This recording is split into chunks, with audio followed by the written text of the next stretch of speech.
I want us to turn to Luke, the 4th chapter, to begin, the first 13 verses. And we're going to take a look at something very interesting, the temptation of Christ. Now, what I'm going to do is I'm going to share with you how I like to read the Bible. And in fact, I think this might be instructive here. I'm going to bring up a simple website called Biblehub, and I'm going to show you how we can read the Bible together online like this, but we can get a lot more information from the Bible because of many of the different online tools that exist today. So if you want to join me, you can do this, and I'll show you how we'll look up this particular scripture. But as we mentioned, we're going to look up Luke chapter 4, verses 1 through 13. So let's go ahead and take our mouse and change this from Genesis here at the very top on Biblehub.com. If you want to join me, you can go there, or you can just watch.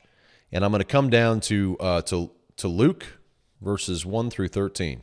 So we're going to come down to 4,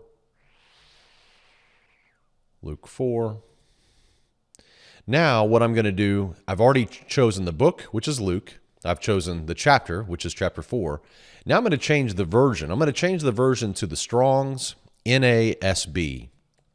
NASB. Okay, now, I have the ability now with this particular view to go in and click on the words of the Bible. Isn't that neat? So basically what it does is it hot links the words of the Bible.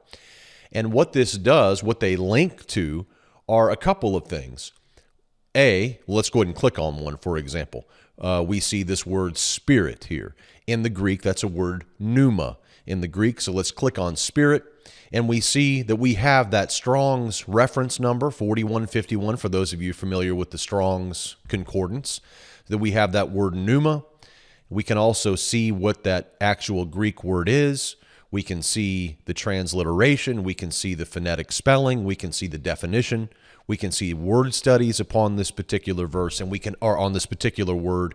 And we can also see how many times this particular word shows up in the scripture, all with one click. It's amazing what's available today with the internet. So this is a wonderful free tool that you can use to really drill down. So maybe, have you ever been reading through the Bible and you say, gosh, I wonder what this word really means in the Greek? Well, you can always look it up in a Strong's Concordance, or you can look it up, in a dictionary, or whatever, Bible dictionary.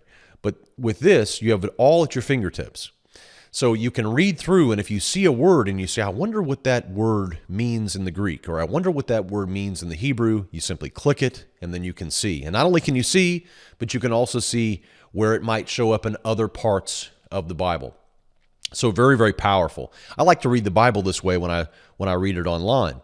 Also, I wanted to make a real quick book recommendation for you. For those of you who are new to studying biblical languages, I'm certainly not proficient. I don't consider myself to be a Greek or a Hebrew scholar by any means, but I've spent a lot of time studying the original languages. And I did at the university, and of course, and then I did, of course, in my own time.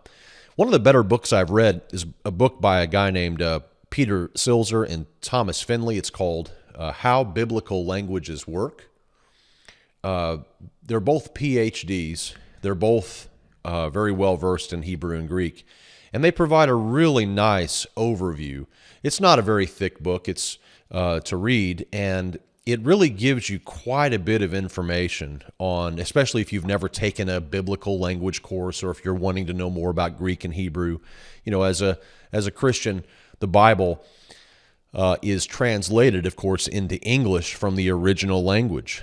And we know that in every translation, there has to be an interpretation, right?